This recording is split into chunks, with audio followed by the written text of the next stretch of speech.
तपाई यतिखेर हेर्दै हुनुहुन्छ त्रिशुली खबर टिभी। 24 घण्टा ताजा खबरको लागि हाम्रो च्यानललाई सब्स्क्राइब गर्नुहोला, नजिक रहेको बेल आइकन दबाई हामीसँग जोडिनुहोला। एकाएक भर्खरै आयो मुटु हल्लिने खबर। 81 हेलिकप्टर दुर्घटना हुँदा 14 जनाको घटनास्थलमै मृत्यु। कसरी भयो हेलिकप्टर दुर्घटना, कहाँ भयो, यसबारे सम्पूर्ण जानकारी मुटु दरो पारेर हेर्नुहोस्। प्रचण्ड र भारतीय विदेश मन्त्री एस जयशंकर बीच भेटवार्ता, आरजू राणा पनि साथमा। के भयो कुराकानी, यसबारे सम्पूर्ण जानकारी। जयशंकरले दिए यस्तो सन्देश, मेरो भ्रमण आकस्मिक होइन, यसले दुई देशको सम्बन्धलाई बलियो बनाउँछ, प्रचण्डको दाबी। प्रचण्डको भारत भ्रमण, भादैसे भारतीय विदेश मन्त्री कहाँ गरे भोज भतेर। प्रचण्ड र आरजू राणाको भेटप्रति नेकपा एमालेको टिप्पणी, सत्ता बाँडफाँडमा 2007कै झल्को। हामी प्रचण्ड र देउबाको सहकार्य भत्काउने र बिथुल्ने काममा लाग्दैनौँ, भानुभक्त ढकाल।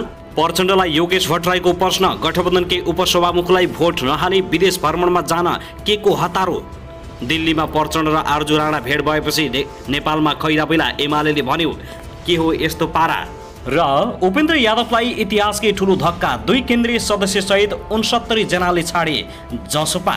प्रचण्ड र जयशंकर बीच भेटको आलोचना हुँदै नेपालमा काङ्ग्रेसलाई क्षति नहुने गरी गठबन्धनमा जानुपर्छ, शेखर कोइरालाको भनाई। हेलिकप्टर दुर्घटनाबारे एमालेको यस्तो धारणा। अब हेर्नुहोस् पुरा समाचार।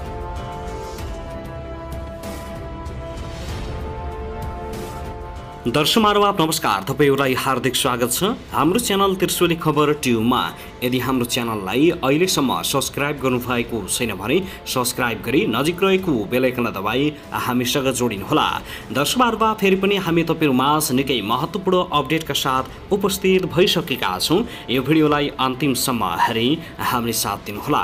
दर्शक महानुभाव, हाम्रो मेहनतको लागि एउटा सानो लाइक गर्न भने नभुल्नुहोला। कहाँदेखि हेर्दै हुनुहुन्छ, के भन्न चाहनुहुन्छ, तपाईको मनमा लागेका प्रतिक्रिया अवश्य पनि कमेन्ट गर्न नभुल्नुहोला। दर्शक, के तपाईँ हाम्रो च्यानलमा नियमित श्रोता हुनुहुन्छ? यदि नियमित हुनुहुन्छ भने तल कमेन्ट बक्समा नियमित अथवा रेगुलर लेख्नुहोस्। यदि तपाईँ नयाँ हुनुहुन्छ भने सब्स्क्राइब गरी जोडिनुहोस्, ताकि नयाँ अपडेटका साथ हामी तपाईहरुमा हरपल उपस्थित हुने गर्दछौँ। हाम्रा अपडेटहरू तपाईहरूलाई के कस्तो लागिरहेका छन्, सल्लाह सुझाव प्रतिक्रिया अवश्य पनि छोड्नुहोला। दिल्लीमा माओवादी अध्यक्ष पुष्पकमल दाहाल प्रचण्ड र प्रधानमन्त्री शेरबहादुर देउवाकी आरजू राणा बीच भेटवार्ता भएपछि यता नेकपा एमालेले खैराबैला मचाएको छ। एमालेले भनेको छ, सत्ता बाँडफाँडमा 2007कै झल्को आएको व्यङ्ग्य गरेको छ। साथै काङ्ग्रेसलाई क्षति नहुने गरी गठबन्धनमा जानुपर्छ भन्ने शेखर कोइरालाको माग छ। यसबारेमा पनि हामी जानकारी दिनेछौँ।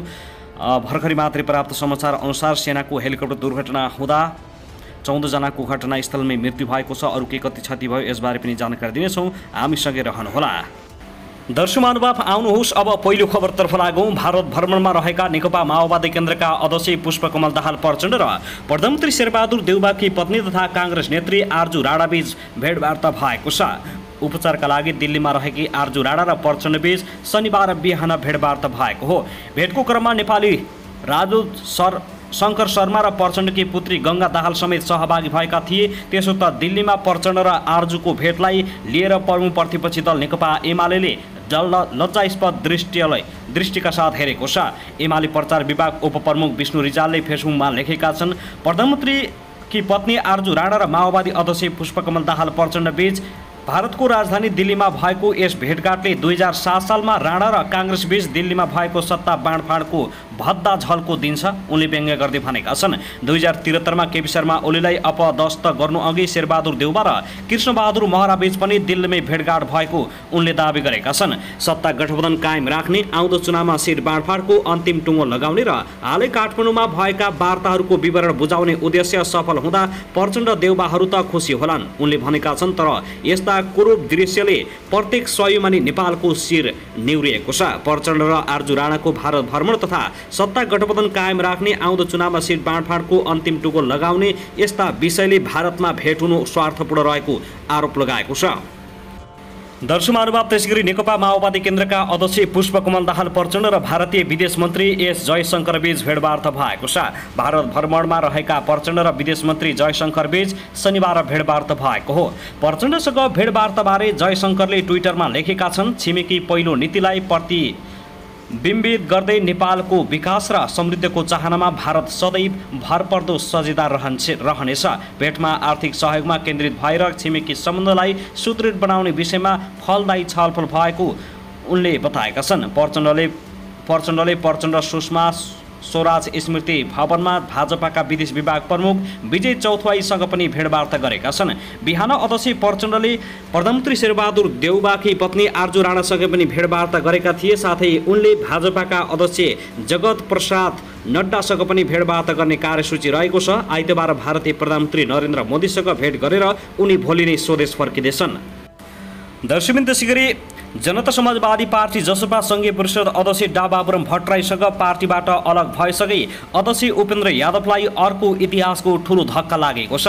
स्थानीय तहको निर्वाचनमा सोचे जस्तो मत परिणाम ल्याउन नसकेको जसपाका 2 केन्द्रीय सदस्यसहित 69 जना नेता कार्यकर्ताले सामूहिक रूपमा पार्टी छाडेपछि अर्को धक्का लागेको हो। शनिबार वीरगञ्जमा पत्रकार सम्मेलन गरेर केन्द्रीय सदस्यद्वय वीरेन्द्र यादव, टेकबहादुर साक्य, प्रदेश समिति सदस्य सलाउद्दिन अहमद सहित 69 जनाले पार्टीबाट राजीनामा दिएका छन्। देश र समग्र जनताको परिवर्तनका साथै नेपाल आदिवासी जनजाति, मधेसी, मुस्लिम, दलित, थारू, सीमान्तकृत वर्गहरूका समानुपातिक समावेशी अधिकार सुनिश्चितता गर्ने महान उद्देश्यका साथ यस जसपा पार्टीको जन्म भएको यथार्थलाई उल्टाउँदै तिनका यथार्थहरूलाई बिर्सदै यस पार्टीमा स्वेच्छाचारिता र एकलौटी ढङ्गबाट पार्टी सञ्चालन भएको, नीति र नियम नेतृत्व प्रष्ट नभएको, पार्टी सङ्गठनात्मक संरचनामा नभई पार्टीमा व्यक्ति, ठेकेदार र भ्रष्टाचारी हावी भएको भन्दै राजीनामा गरेका हुन्।